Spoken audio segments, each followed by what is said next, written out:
Banyak yang sudah membuktikan Aqua terasa sejuk meski tanpa didinginkan. Diproses dari air pegunungan dalam aquifer yang terlindungi, kaya akan mineral alami. Aqua, hadirkan kesejukan badan dan pikiran. Kopi hits nomor 1, ya Top Coffee Gula Aren. Gak cuma promo-promoan. Kopi, susu, gula aren, ngeblend. Make it so legit. Aromanya aja nikmat, kopinya nendang. Gula arennya legit, perfectly blended. Ini Top Coffee Gula Aren. Legitnya gokil. Bikin kreasi kopi lo never fail. I told you so. Top Coffee Gula Aren. Kopi hits Nomor 1, favorit semua. Dari Wings Food.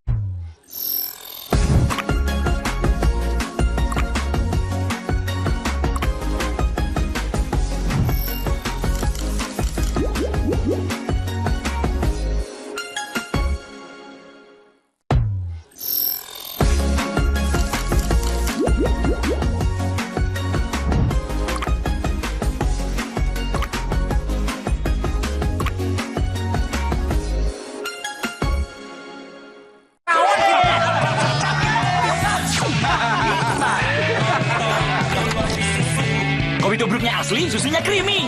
Pas paduannya. Ini rasa nomor 1 bangsa. Top Coffee Susu. Kopinya orang Indonesia dari Wings Food.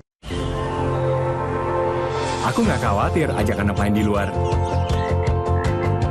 Ada Nuvo Family memberi perlindungan two-step sehat. kotor, Pak. It's okay.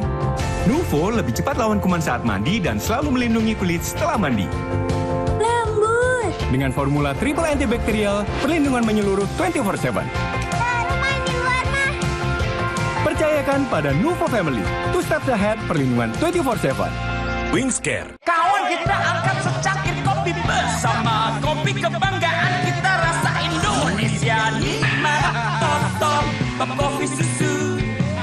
Top Coffee Susu. Ini kopinya orang Indonesia. Kopi tubruknya asli, susunya creamy. Pas paduannya. Ini rasa nomor 1 bangsa. Top Coffee Susu. Kopinya orang Indonesia. Dari Wings Food.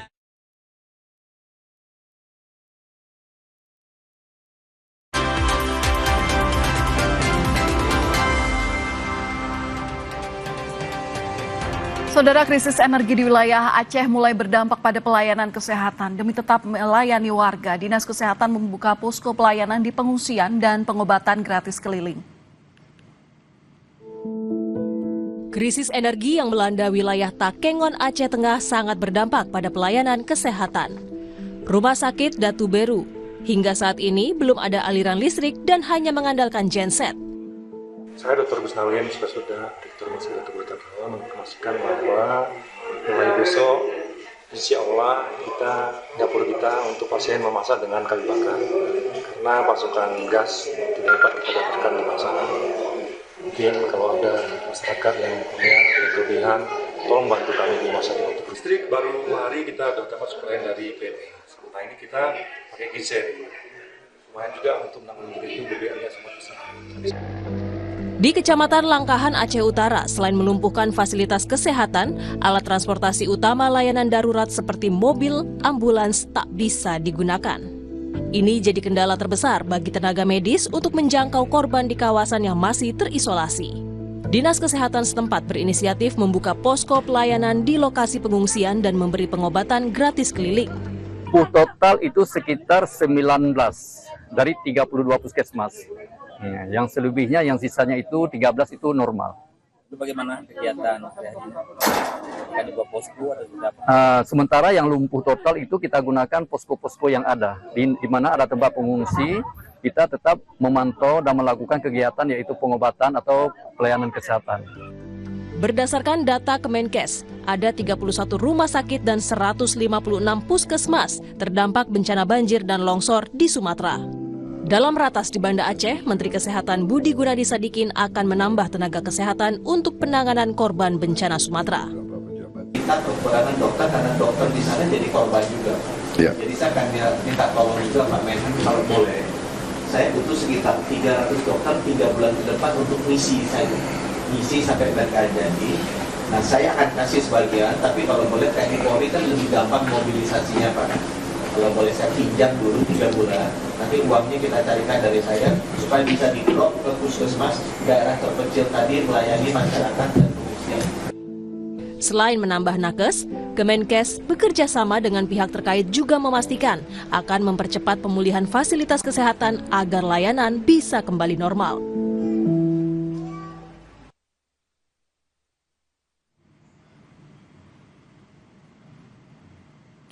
Dan untuk mengetahui kondisi terkini terkait penanganan pasca banjir di Langkahan, Aceh Utara, kami berusaha menghubungi Kepala Puskesmas Langkahan, ada Bapak Suwardi. Kami masih akan mencoba untuk menghubungi.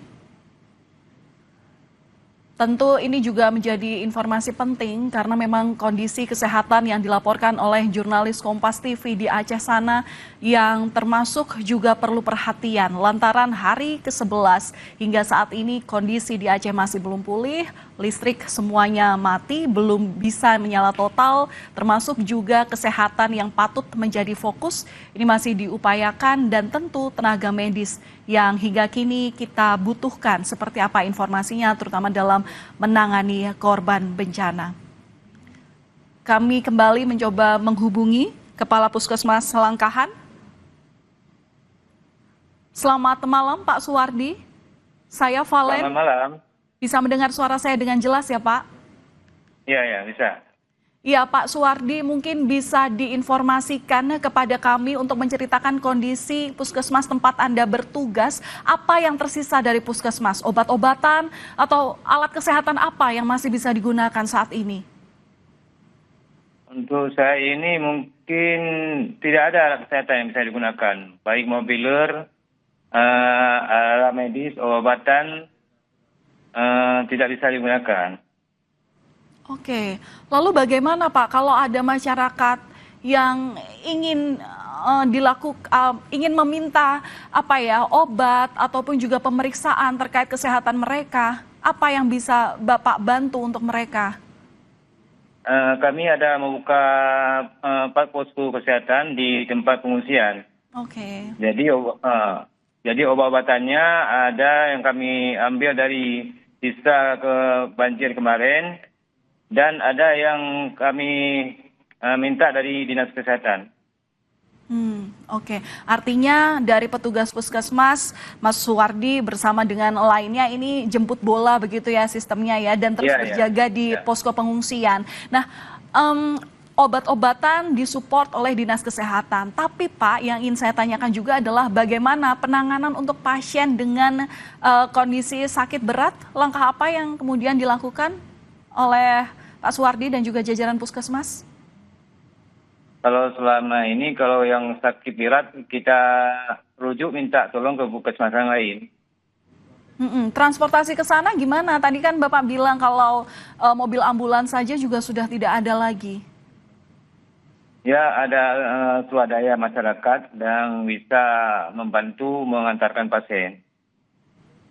Jarak tempuhnya bagaimana Pak? Karena kan informasi yang kami dapat itu jalanan darat hingga saat ini juga otomatis ada beberapa yang rusak begitu. Otomatis mobilisasi untuk kerujukan tingkat rumah sakit yang lebih tinggi itu kan ada perlambatan waktu begitu. Sementara penanganan harus cepat dilakukan. Ini gimana Pak? Ya, karena ini kan kami mencari jalan alternatif. Ya mungkin agak jauh tapi bisa sampai. Oke, dan saat ini bantuan yang paling dibutuhkan oleh tim medis itu apa? Yang pertama alat-alat kesehatan, obat-obatan, itulah. Ya mungkin ya hampir 100% kami butuhkan dari alat kesehatan, mobiler itu, alat elektronik itu, Pak. Oke, Pak Suwardi, ini kan ada di posko pengungsian, melihat kondisi kesehatan masyarakat yang mengungsi di sana. Bagaimana rata-rata kondisi mereka dan apa yang paling dibutuhkan warga saat ini? Bisa diinfokan kepada kami, Pak. Yang pertama dibutuhkan kebutuhan air bersih pertama kali. Oke. Yang kedua obat-obatan. yang ketiga yang kedua makanan, obat-obatan. Baik. Terima kasih Pak sudah berbagi informasi bersama kami di Kompas Malam Kompas TV. Salam sehat selalu untuk Pak Suwardi, Kepala Puskesmas Langkahan Aceh. Terima kasih. Hampir 2 pekan berlalu dari bencana banjir dan longsor, kota Kuala Simpang di Aceh Tamiang gelap gulita, bak kota mati karena belum adanya pasokan listrik.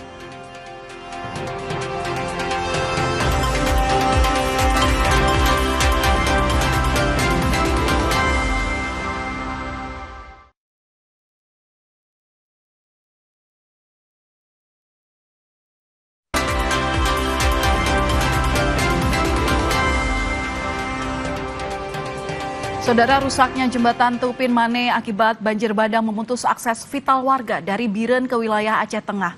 Nasib para warga kini bergantung pada seutas tali baja untuk kebutuhan menyeberang atau distribusi logistik. Jurnalis Kompas TV Syahril akan memperlihatkan bagaimana sulitnya menembus titik terparah banjir dan longsor di Bener Meriah di Aceh Tengah.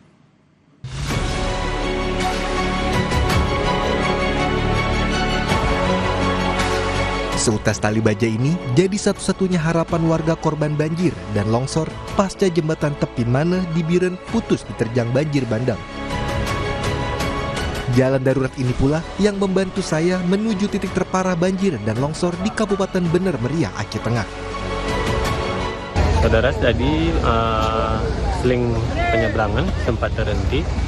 Saat ini sudah beroperasi kembali. Cuman diutamakan untuk sembako terlebih dahulu, baru nantinya akan difokuskan ke warga. Setelah menunggu antrian, tibalah giliran saya untuk menyeberang.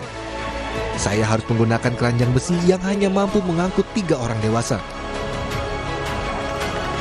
Tali seling ini merupakan inisiatif warga di tengah situasi darurat akibat bencana banjir bandang. Hampir seluruh jalur menuju Bener Meriah rusak parah diterjang banjir bandang dan longsor. Mulai dari Krueng Sipo, Cot Panglima, Minikulus, Weh Pesam.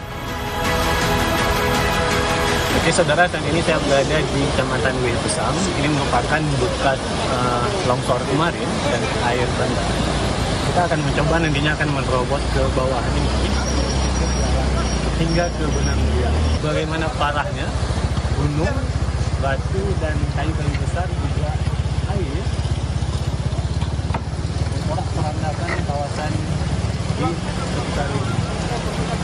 Dan ini sebagian wilayah juga sedang dilakukan pembersihan oleh warga setempat.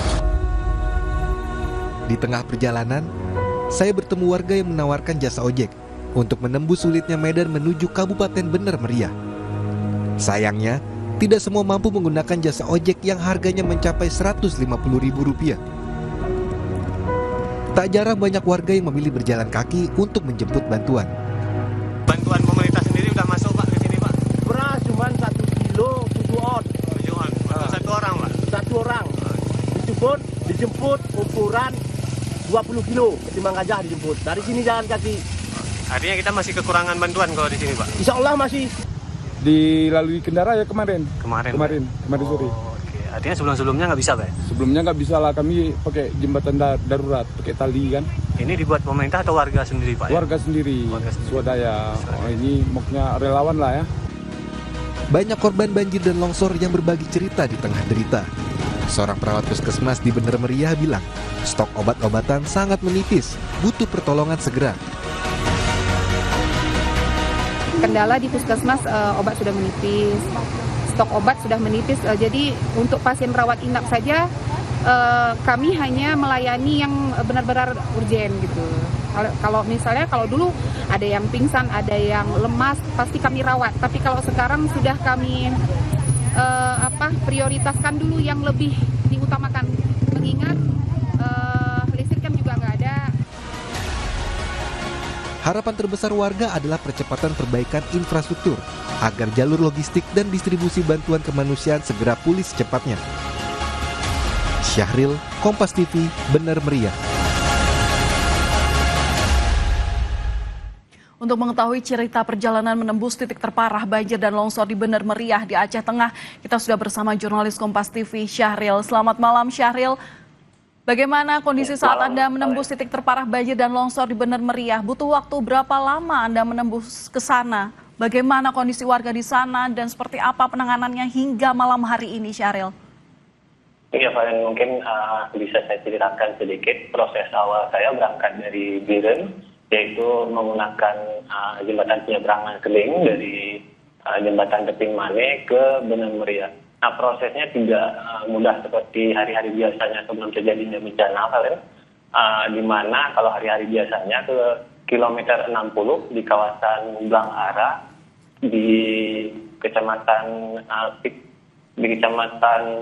Pintu Rimegayo, biasanya kita bisa lalui hanya dalam 1 jam. Namun kemarin saat kami mencoba melintasi, yaitu mencapai 2 jam lebih. Dengan kondisi jalan yang memang amblas, longsor, bahkan juga kami ditempa hujan badai di perjalanan.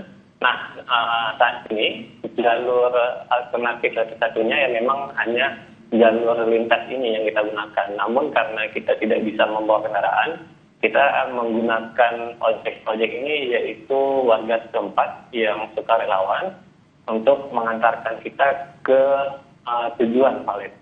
Namun di jalan juga bisa terlihat bagaimana tuk tangki BBM ini masih berparkiran karena tidak bisa melewati jalan yang sudah amblas maupun longsor di kawasan tersebut. Ada beberapa titik longsor yang sangat parah seperti di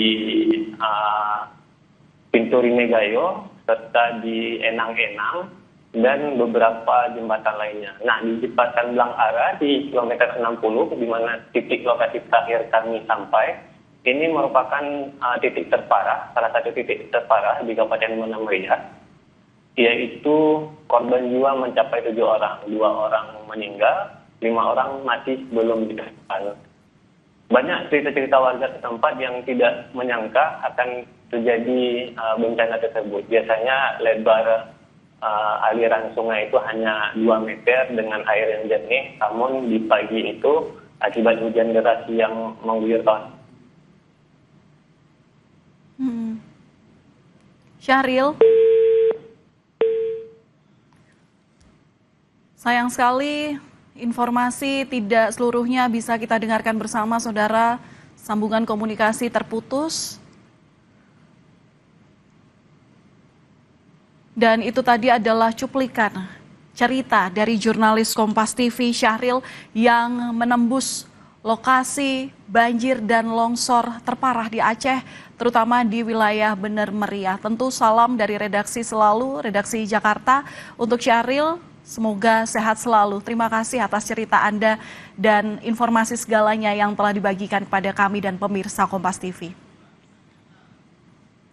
Saudara, kami masih akan kembali usai jeda dengan sejumlah informasi. Tetaplah bersama kami di Kompas Malam.